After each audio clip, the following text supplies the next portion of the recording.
So this is lesson 25, which is the last one in our complete pig farming course.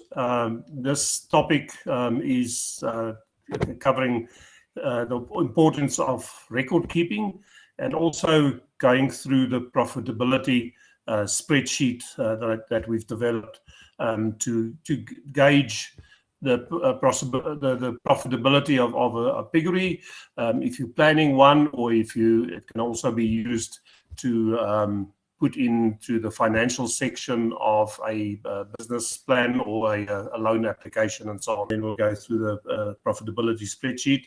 Both of them are for sale on our piggery store, and if you type that into your browser, it'll take you to our website and you can order from there. So let's get into it. So guys, you've got to decide, why are you in pig farming? Is it a hobby or a lifestyle choice for you? A place to get away from the old wife on the weekends? Or is it that you want to be your own boss?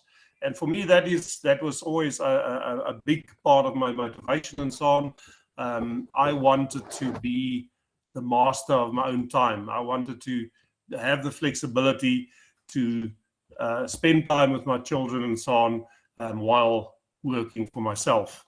So being my own boss was always a big part of my motivation.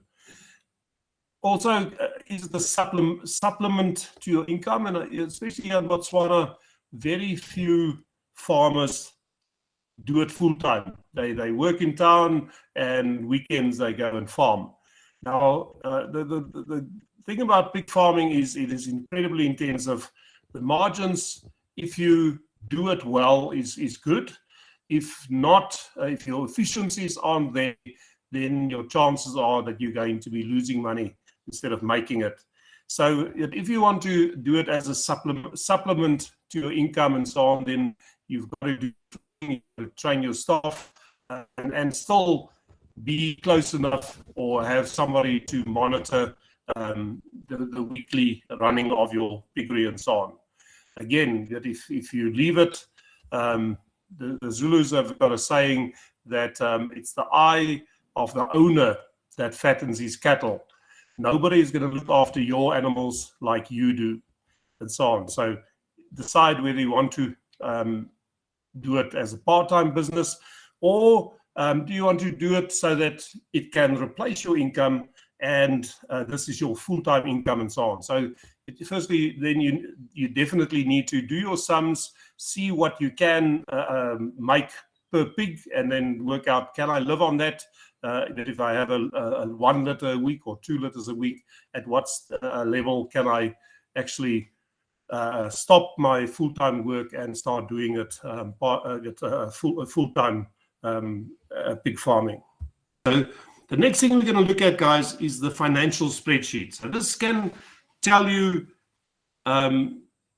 for certain changeable variables. You can say, I've got so many sows, anything from 1 to 1 million, and so on. And I'm going to wean at 3 weeks or 4 weeks or 5 weeks. I'm going to kill at this weight. I'm going to sell it for that price. I'm paying this much for food and so on. It will work out with a click of the mouse, your profitability and so on. How much will you make per pig profit? How much per week? How much per month? How much per year? And so on.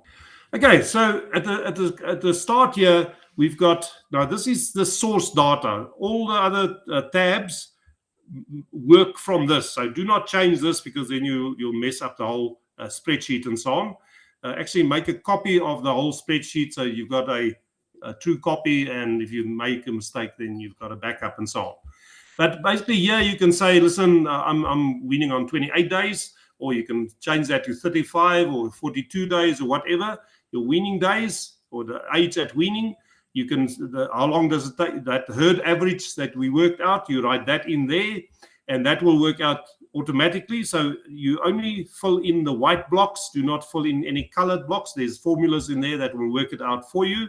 So you, with 28-day farrowing, weaning, and 4 days between weaning and remating, it will give you 2.48 liters per sow per year. The interest rate, this is if you're taking a loan and you need to pay interest, that's 10%. The number of sows, as I said, you can do any sow from 1 to 1 million in there and so on. Now, if I did that to 22 sows, you'll see at 25, it's 1.19 sows per week farrowing. And so it works on the average. But if I go 22, that if everything goes perfect, oops, there. So with 22 sows, it's there. So if I say 21 sows, I use 25, guys, just to have a few to fill in a gap. If you have 22 sows or 21 sows and one of them skip, then you've got a week without any income. So I always keep 1 or 2 extra so that I can fill in that extra 3 or 4 that I'm keeping on hand in there. So, but 21 sows, farrowing all of them or getting mated within 4 days and weaning at 28 days, you can have 21 sows and have a litter every week of the year. But as I say, I work on 25 and so on. But you can see that this formula works it out from your sow numbers. And guys, even if you've got 25 sows, it's better to mate 2 sows every 2 weeks instead of 1 a week.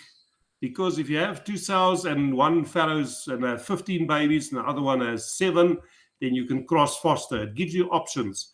Of course, to do that, you need an extra boar. So always to have 1 extra boar, okay, it costs you money and so on, but it gives you options for emergencies and so on. So I've always, you could do with 1 boar, but I always add 1 to have a spare boar there.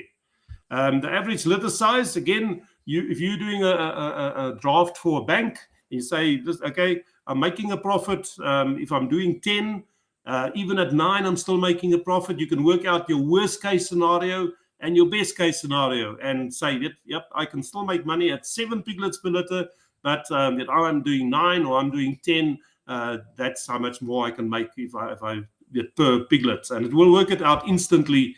If you change that from 9 to 10, it will do all the calculations for you and tell you what the extra income for 1 extra piglet is. Then, of course, your sow and boar feed costs and so on. Of course, you'll see I've got no currency. It is not pula or rand. So that it doesn't matter if you are in kwacha or Nigerian dollars or whatever. Just the figure is put in there. Your cost for your sow and boar food, your lactating feed, your creep feed, your weaner feed, your grower feed, and so on. The bacon price here in Botswana is 35 pula per kilo through Send and so on. The only thing here you cannot change is the carcass weight. I've put that in at 90, which is sort of a heavy baconer, and so on.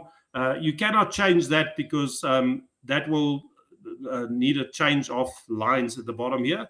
So this is all working on a 90 kilogram carcass weight, but that is the price per kilo. All of these are changeable variables that you can change. So do not change anything that's colored. Just fill in the white blocks with a thick border on them and so on. So I just want to give you a sort of a glimpse of how I've done this. Okay, so guys, basically this takes for granted a few things. The first one is that you start with gilts. It's sort of at bacon weight. You've got to feed them up to a mating weight, wait for the 3rd cycle. And of course, this green means that it's grower feed. So you're feeding them grower feed, get them up to weight, and as soon as they're up to weight and they mate it, they become one of the breeding stock. So these are sows, gilts. That's your first gilt that you mate, and so on. And this is the feed consumption for the number of sows. So this is 25 sow units, so it's 1.19 sows per week times the 7 days and the feed consumption per pig for 7 days times how many sows and so on. So, and then a week later that you mate another one, and a week later you mate another one. So this works out the food, and then it adds it up and so on. So that is the food for the 2 boars, those 2 boars. and so on, their feed consumption per week. And the dry sow is the cumulative value for each one of those. So you see it keeps on going up until there, and then it sort of stays from there on, it stays the same. Okay, so that works out your total boar feed, how many kilos, your total sow feed, your total lactation feed, and this is the sow and boar food, because that sows and boars, dry sows and boars eat the same food, so that gives you that total of those two, and this is the total for the lactation feed, and so on. So then, so that is for those two feeds with the breeding stock. Here we said these are gilts, and we're feeding them grower. So the dark green means it's grower. The yellow means it's dry sow and boar food. The orange means it's lactation food. The blue here means it's creep feed. The green is weaner feed. The dark green is grower feed, and so on. And basically, when the first litter is born, so that will be sort of 17 weeks after they were born, there the first piglet is born, or the first litter is born, and the first week of birth they do not eat any creep feed. From day 10, sort of in the second week, they start eating a little bit more until they weaned. Then they go, so this is fed creep feed, the light blue one. Then they are on grower feed until about week 10. Then they go on to weaner feed up to week 10, and then on grower feed until slaughter, and that red just means they are slaughtered in that week, and so on. And again, all of these are added up. So all the blues are added up into there, all the green ones are added up into the green column there. So you've got a total kilos of creep, weaner, grower feed total there. So then if you add the total kilos of dry sow or sow and boar, lactating sow, creep, weaner, grower, all together, it gives you the total kilograms of food use. And then if you multiply that by the price for each of those feeds, which you put in at the top here, which you added at the top there. So multiply the totals by the thingy, it gives you your total value of your feed that you need to buy. And then we add these up cumulatively, so and so on until, so you can work out how many kilos of food do I need to buy, and or how much money am I going to spend on food until I reach that point where I send my first litter to slaughter. Now, of course, feed is the biggest single cost, so that's worked out there. But we've also got labor, electricity, veterinary costs, piggery repairs and maintenance, slaughter fees, breeding stock purchases. Of course, if you're buying one a week and so on, you're going to, for a 25 sow unit, it's going to be 25 weeks of purchasing them. Your boars, I've just put in at the beginning. They could actually come in sort of here, buy your boars a bit later if you buy them big enough to start mating these gilts. But that's your purchase of breeding stock. Boar treatment, of course, is only on your boars, and it only starts when you on half the amount of pigs when you sell your first pigs and so on. Transport, vehicle cost, admin, insurance, owner's drawings. If you plan to draw money to live off before you paid back your bond and so on. And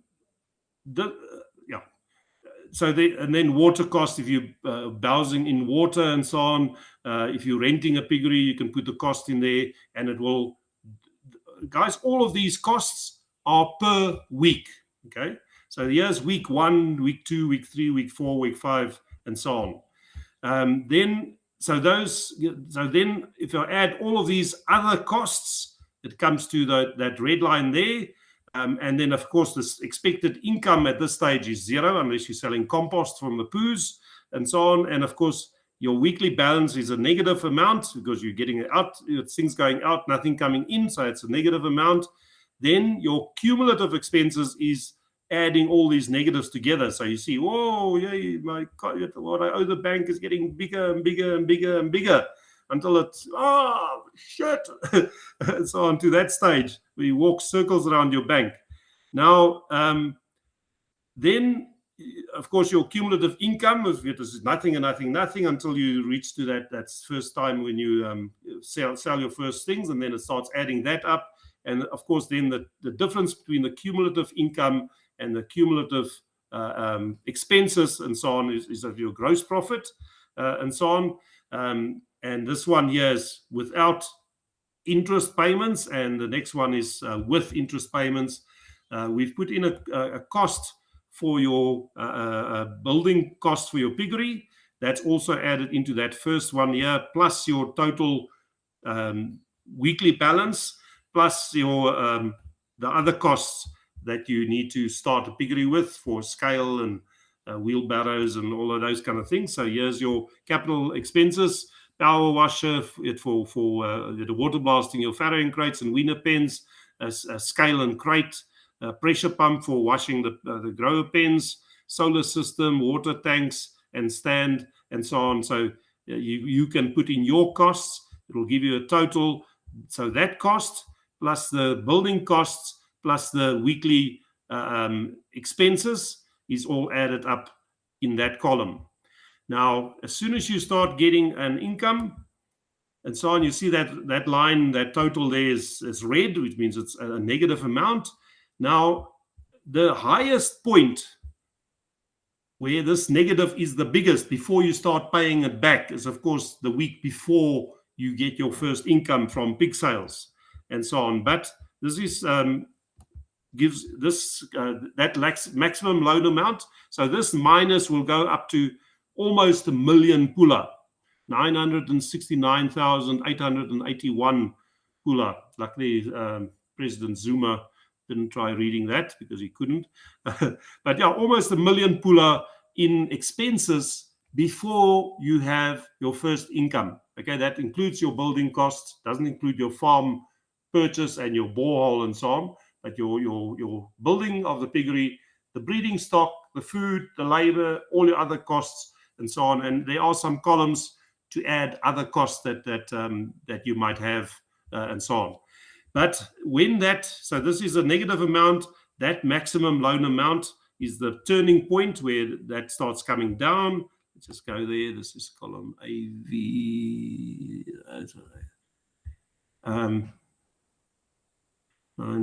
So you see there it's starting to come down, 69, 60. Yeah, so there it goes up to there, and then it starts coming down. So week 45, you've reached your maximum loan amount, and then you start getting income. There's your first income, 33,000 for that week, and then your loan starts coming down. Okay, this is without any drawings out of the company or out of the business for personal use. So if you go and buy a new BMW or a new suit and crocodile leather shoes, then I promise you won't get far. But if you can let the pigs pay for themselves in an incredibly short time, they will pay everything off, and then you're making profit. Okay, so this is how the spreadsheet works. Now, taking these figures and the assumptions that we've entered at the top, in this piggery, this 25 sow piggery, the net profit before interest and tax is 1,080 pula per pig. It works out to about 11,000 per week. Of course, in the first year, you're going to have a massive negative amount, but from the day that you start getting an income, you're going to make sort of 11,000 profit above your running costs per week. That's 50,000 a month. That's 600,000 a year out of your piggery. Again, of course, that first you've got to pay back the loan, that maximum loan amount and so on. After that, you are in the clear and you're making 600,000 a year profit. But it's going to take a lot of pain and a lot of compromises and a lot of not spending money on yourself to get to that point. But guys, this can work out the feasibility of your project. Am I going to make it or not? And now, if this says you can, and you keep to the planning, then yes, it will work. If you overspend, of course, it might not. and so on. But this is, and of course, this you can now. Okay, so this is the source data. This is where everything is coming from. So let's have a look at. Sorry, let me just go back to the bottom here. So that the source data is the back. Our assumptions. So these growth rates here, you've seen this. I've posted this quite a few times. This gives you for a 9 to 10 week old piggy, they should be eating 1.180 kilograms of food. They should be 28.7 kilos at 10 weeks old. So these are the feed intakes that the feed tables are that I put into those graphs and into that spreadsheet and so on. It also takes for granted that, so let me just make this bigger so I can read it. Okay, so the assumptions, you start with gilts bought at a pork weight, fed to with grower, at ad lib up to mating weight of 120 kilos. The gilts are mated weekly to give an even distribution of farrowings through the year to maximize your throughput of the piggery buildings. Once mated, gilts are fed 2.5 kilos a day of sow and boar feed till they farrow. During the 28 days lactation, they are fed 2 kilos for maintenance plus 400 grams per piglet suckled of a lactation feed. So these are the assumptions that everything is built on. These are the feeding rates at different ages that the whole spreadsheet is based on, and so on. So those are assumptions.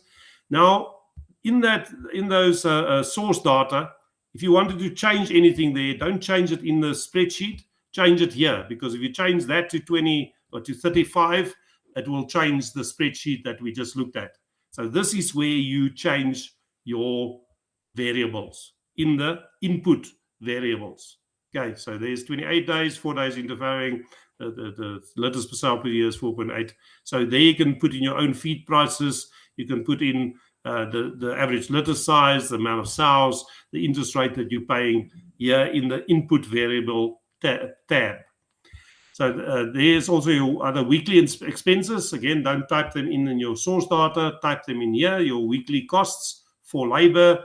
Remember, this is weekly costs. You're going to have 2 laborers. You pay them each 350 per week. So if you divide that by, well, you multiply that by, remember, there's not 4 weeks in a month, guys. There's 4.345 weeks in a month. So if you take 4 times 3.5 times 350 times 2, that is what your labor cost is going to be per month and so on. But this is all costs per week.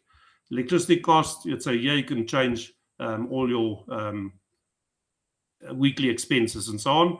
And your capital, if you can get a solar system for less than that, and you change it there, and that will change the source data. So, but this is where you do your changes. The results, it will give you the total kilograms of food for year 1, 2, 3, how much creep, how much Weaner, get all the breakdown, the totals, the cost of feed.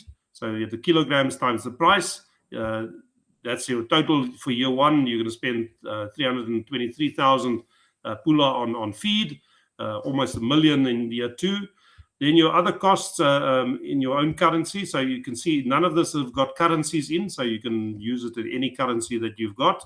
Your electricity costs, the total labor costs for the year 1 and 2 and 3, all of the other expenses for each year for the first 3 years. So this is giving you the bank sort of forward projections for the next 3 years. Your expected income also now for your first 3 years and so on. So the first year, you're not going to you're going to have a huge minus and so on. Okay, there's some income in the first year, so it's not that like maximum loan amount and so on, but you're still going to be in the minus in the first year. But from the end of the second year, you're going to be out of the red and earning money. And by year 3, you're in full production and making good money. Okay, other information. That's all in that source data that we looked at.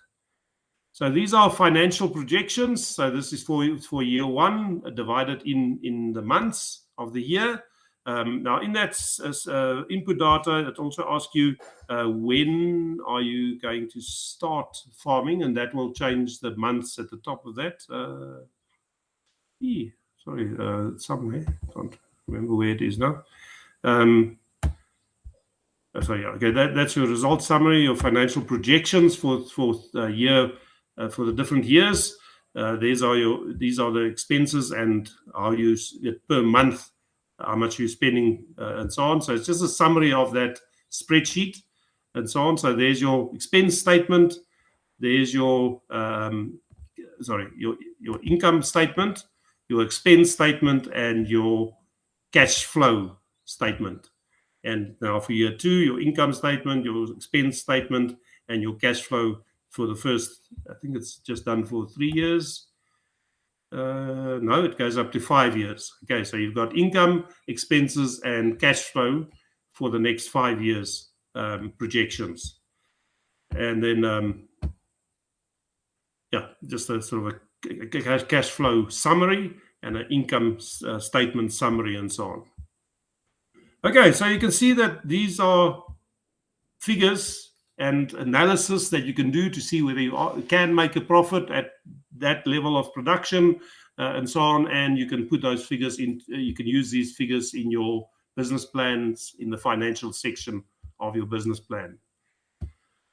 Okay, so guys, yeah, as I said, both these two spreadsheets are available for purchase. Go to our website, just type that in your browser, and you'll see the cost and the bank account numbers, and you can purchase those from us. But yeah, so using this spreadsheet for record keeping will give you the data that you need to make informed decisions. Guys, have a great day, and I hope to hear from you soon. And I hope you've enjoyed the whole course. So this is the last week of week 25. If you're interested in doing the training for the 25-week course, also go to the website and you'll see the training courses there as well. There's also a ration balancing course and several others available as well. So guys, have a great time, and I hope to see you soon. Good afternoon.